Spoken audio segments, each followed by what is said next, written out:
Nós estamos mais uma vez aqui com o QG do Enem, só que dessa vez com um novo formato. Nós vamos agora apresentar o curso completo, né, para vocês que vão naturalmente fazer a prova do Enem no ano de 2014, visando o ingresso na faculdade em 2015.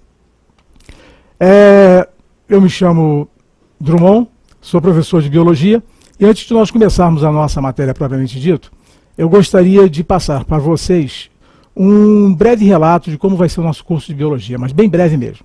Nossa Biologia vai ser dividida em 50 aulas. 25 de Bio 1, que eu respondo pela Bio 1, e 25 pela Bio 2, que será dada pelo professor Rafael Cafezeiro. Então, 25 tempos de Bio 1, 25 tempos de Bio 2. Cada hora de aula vai ser dividida em módulos de 20 minutos. Então, na verdade, nós vamos ter 25 horas de aula de Bio 1, mas teremos 75 módulos de 25 minutos. A mesma coisa vai acontecer para Bio 2. Sem muita perda de tempo, já que vocês tiveram uma ideia básica de como vai ser o nosso curso de Biologia. Biologia é uma matéria tranquila, fácil. Todo mundo gosta de estudar Biologia, mesmo aqueles indivíduos que não fazem prova, né, de área relacionada à Biologia, ainda assim gostam de Biologia. E nós vamos fazer com que você goste de Biologia, eu tenho certeza disso. Já que nós vamos falar sobre Biologia, vamos começar a nossa aula pontuando exatamente a Biologia. Todos vocês já, obviamente, escutaram em algum momento da vida acadêmica de vocês, algum professor de Biologia pontuar para vocês os dois radicais latinos que configuram a palavra Biologia. Bio, que significa vida, e logos, que significa estudo. Logo, agora é logo e não logos. Logo, a palavra Biologia significa estudo da vida. Na verdade, nós não vamos estudar a vida no seu aspecto filosófico. Nós vamos estudar a vida no seu aspecto fisiológico e vamos estudar a vida no seu aspecto químico. E é por aí que a gente começa. Nós vamos começar exatamente analisando a composição química dos seres vivos. E o nosso primeiro módulo, né, vai falar exatamente sobre os componentes dos seres vivos. Composição química básica dos seres vivos, ela é montada em cima de uns poucos elementos. Quais são os elementos que basicamente compõem os seres vivos? Olha, eu estou falando de elementos, eu não estou falando de moléculas. Os elementos que basicamente compõem os seres vivos estão representados aqui. E você vai ver, ó, é o carbono, é o hidrogênio, é o oxigênio, é o nitrogênio, fósforo e enxofre, que formam uma palavrinha sugestiva. É o nosso famoso CHOMPS. Os CHOMPS representam basicamente os elementos que compõem os seres vivos, que compõem as moléculas formadoras dos seres vivos. Claro que, naturalmente, eles aparecem em proporções distintas. Eu tenho lá um percentual grande de hidrogênio, depois eu tenho um percentual de oxigênio um pouco menor, depois eu tenho um percentual de nitrogênio um pouco menor ainda. E esses elementos, carbono, hidrogênio, oxigênio, nitrogênio, fósforo e enxofre, mas principalmente os quatro primeiros elementos, principalmente carbono, hidrogênio, oxigênio e nitrogênio, esses quatro elementos é que são os formadores básicos das moléculas que compõem os seres vivos. E aí, quais seriam as moléculas que compõem os seres vivos basicamente? Você está vendo aqui, ó, água, proteína, lipídio, glicídio, ácido nucleico e sais minerais. Nós colocamos isso aqui mais ou menos numa ordem decrescente, né? Do maior para o menor. Água, proteína, lipídio, glicídio, ácido nucleico e sais minerais. Esses são os componentes. Os sais minerais que estão aqui são os únicos, esses últimos aqui, são os únicos que não participam, né? Que não tem na sua estrutura o CHOM, né? O CHOMPS. Os sais minerais não são formados a partir daqueles elementos básicos. Sais são sódio, potássio, magnésio, depois nós vamos falar deles. Mas todas as outras moléculas, que são as moléculas orgânicas, derivam daqueles átomos iniciais que eu falei para você. Agora, se você observar aqui, rapaz, a composição química dos seres vivos, a nível molecular, você vai ver um fato extremamente curioso. Nós somos formados fundamentalmente a partir de água. Você está percebendo aqui? Eu botei 78, nós temos de 75% a 85% de água. Olha para mim um instantinho aqui. Você sabia que quando você nasceu, você tinha 85% de água? Porra, você era quase uma garrafa d'água. 85% de água. Você sabia que à medida em que nós vamos envelhecendo, eu provavelmente já estou muito mais próximo de 70, ou talvez até um pouco menos. À medida que nós vamos envelhecendo, nós vamos nos naturalmente desidratando. Veja, por exemplo, observe lá o seu vovô. Com certeza o seu vovô, ele tem a pele mais enrugada do que você. Eu tenho a pele mais enrugada do que você. Eu sou mais velho. Você, mais jovem, obviamente vai ter a pele mais lisa. Por que que a pele dos mais jovens é mais lisa e dos mais velhos é mais enrugada? Motivo muito simples. É que no decorrer do tempo nós vamos naturalmente nos desidratando. E não temos como fugir disso. Nós vamos nos desidratando. Então, voltando para cá. Nós temos, na verdade, mais da metade da nossa composição química de água. Depois da água, qual é a molécula que entra em maior proporção? São as proteínas. Está lá, ó, em torno de 12 a 15%. Eu botei 13 ali. 12 a 15% de proteínas. Depois das proteínas, qual é a molécula que entra em maior proporção? Lipídios. Eu botei 5%. Pode ser um pouco mais, 8%.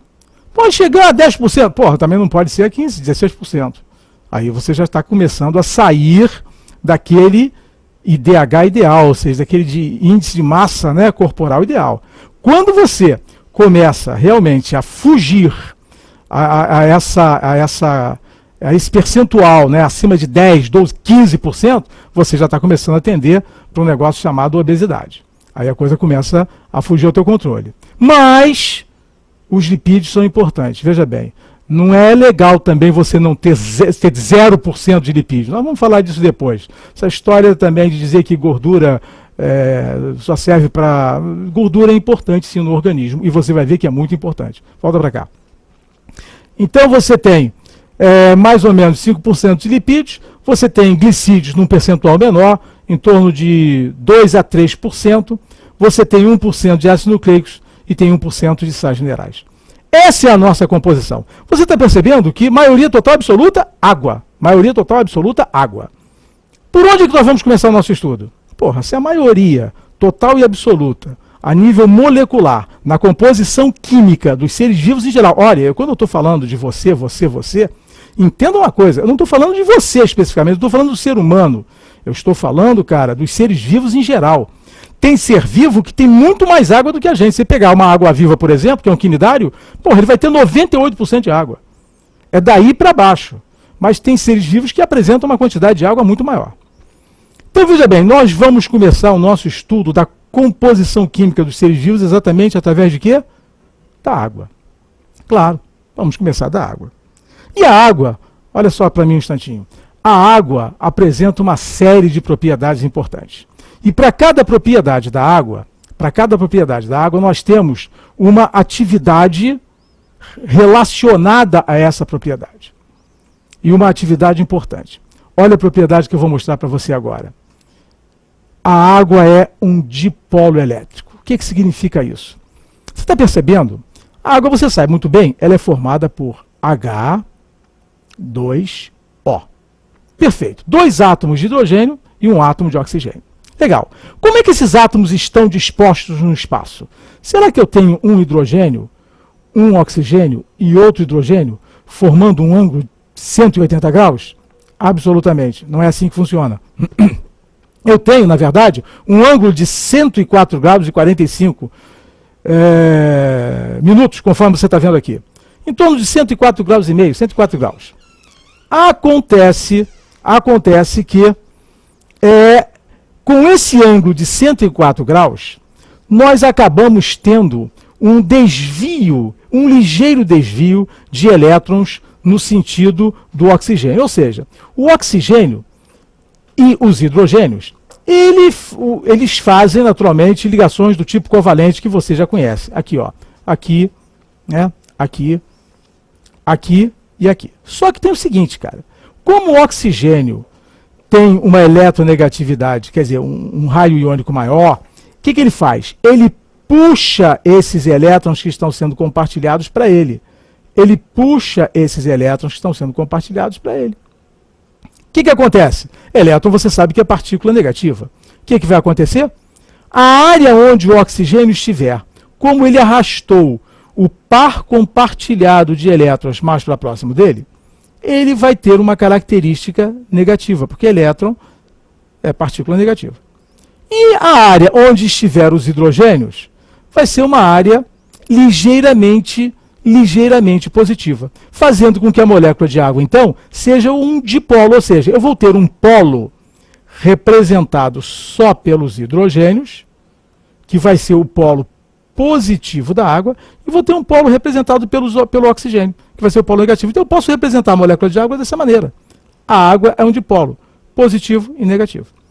Ou seja, eu vou ter um dos polos da molécula de água essencialmente positivo, que é o polo onde estão os hidrogênios, e vou ter um polo essencialmente negativo, que é o polo onde está o oxigênio. Isso aqui não existe, né? A molécula de água, ela não tem uma disposição espacial como essa, é essa aqui do lado. Com isso, cara, presta bem atenção. Essa propriedade da água ser um dipolo elétrico nos leva a coisas fantásticas e a explicações fantásticas, conforme você vai ver aqui agora. Apesar de nós termos 75% de água, nós somos sólidos. Você sabe para que eu botei esse copo de chope aqui? Porque isso aqui é uma coisa que normalmente as pessoas conhecem e sabem o volume. Isso aqui tem 300 mililitros. Vamos supor que esta área onde está o líquido tenha 70% desse copo, 210 mililitros. E vamos dizer que essa área onde está a espuma represente o restante, ou seja, os outros 90 mililitros. Olha, partindo da premissa, 90 mililitros, partindo da premissa que eu tenho 70%, olha, eu estou botando por baixo, hein? Eu não estou botando nem 75%, 70% de água, 210 mililitros desse copo aqui representariam a água do nosso corpo. E a espuma representaria todo o restante. O que é todo o restante, Drummond? Proteínas, glicídios, lipídios, sais minerais e ácidos nucleicos. Então, todo o restante molecular estaria aqui nessa espuma. E tudo isso aqui seria a nossa parte hídrica.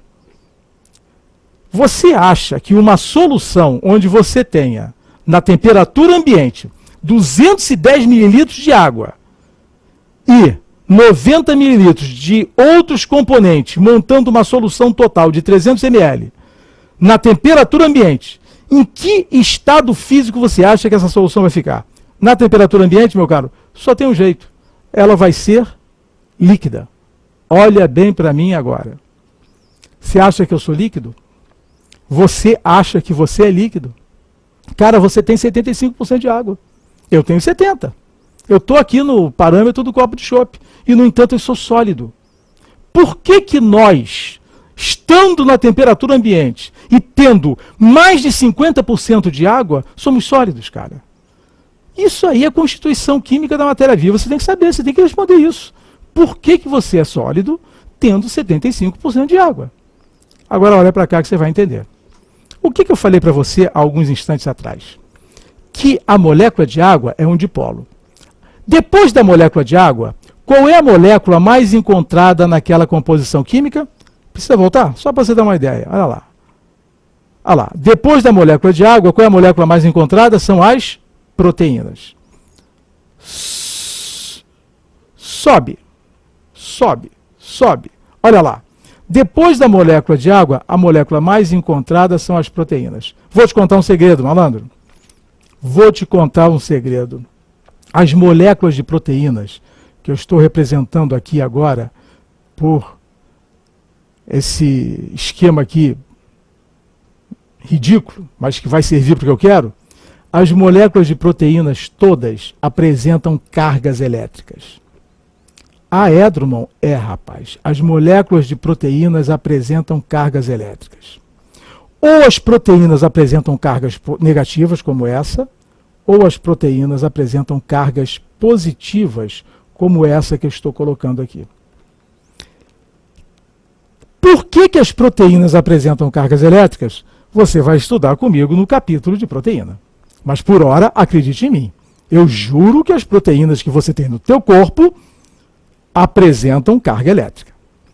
E a grande maioria de proteínas que nós temos está onde?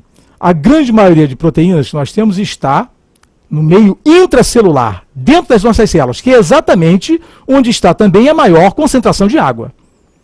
E, no entanto, o citoplasma da nossa célula, ele não é absolutamente líquido, apesar de toda essa concentração de água. Por quê? Se você prestar atenção no que eu já coloquei aqui e prestou atenção no que eu falei há alguns instantes atrás, com certeza você já sabe por que nós não somos líquidos, apesar de termos, na temperatura ambiente, mais de 50% de água. Se você for fazer qualquer solução na temperatura ambiente, misture água com o que você quiser, que seja naturalmente solúvel em água. Misture água com o que você quiser. Você vai perceber que na temperatura ambiente, com mais de 50% de água, a solução vai estar num estado líquido. Não tenha dúvida disso. E, no entanto, você não está. Por causa disso que nós colocamos aqui. Você está reparando que as proteínas têm carga elétrica? Eu disse a você que a molécula de água é um dipolo elétrico? Então você sabe o que vai acontecer, rapaz? A proteína que for negativa, ela vai atrair moléculas de água formando uma capa de solvatação em torno dela. E ela vai atrair moléculas de água exatamente através de que polo? Olha, a água é um dipolo elétrico. Se a água é um dipolo elétrico, e esta proteína que eu acabei de representar é uma proteína negativa, claro que ela vai atrair a água através do polo positivo. Está lá? Então você vai ter um grupo de moléculas de água adsorvidas, note, não é absorvidas, são adsorvidas, encostadas, presas. Você vai ter um grupo de moléculas de água adsorvidas a quem? A molécula de proteína, se ela for negativa. E você vai ter um outro grupo de moléculas de água também adsorvidas à proteína, caso ela seja positiva. Só que esse segundo grupo de moléculas de água, agora adsorvidas à proteína positiva, estariam presas através de que polo? Através do polo negativo, visto que a água é um dipolo elétrico. Então, se a água é um dipolo elétrico, ela pode ser atraída tanto pelo polo positivo quanto pelo polo negativo. Está lá. Proteínas positivas do nosso organismo atraem moléculas de água através do polo negativo. Proteínas negativas atraem moléculas de água através do polo positivo. Conclusão, você percebe que as moléculas de água ficam presas em torno das proteínas. Cada proteína que você tem no citoplasma da sua célula adsorve, prende um número inigualável, um número imenso de moléculas de água. Agora olha para cá.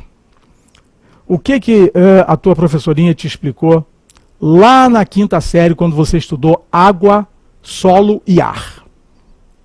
Estados físicos da água. Pode ser sólido, líquido ou gasoso.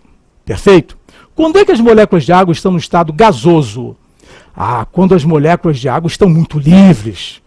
Tremenda de uma festa rave, todo mundo loucão. Molécula de água para lá, para cá, liberdade total, energia cinética máxima. Quando é que as moléculas de água estão no estado líquido?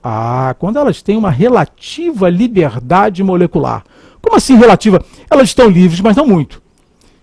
E quando é que as moléculas de água estão no estado sólido? Quando elas estão presas, quando elas estão imóveis.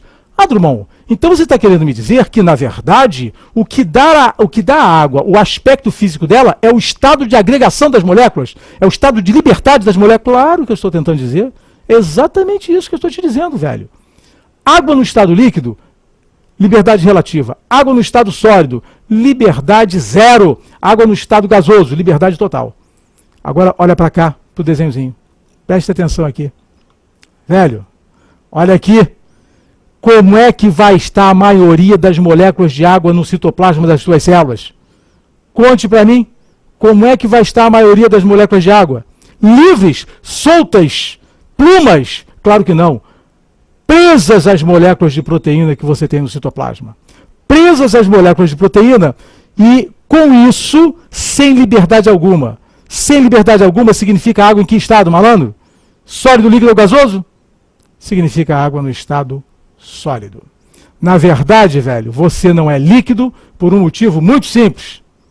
Porque a grande maioria de moléculas de água que está no seu corpo está adsorvida a proteínas. Se assim não fosse, você seria um balde d'água.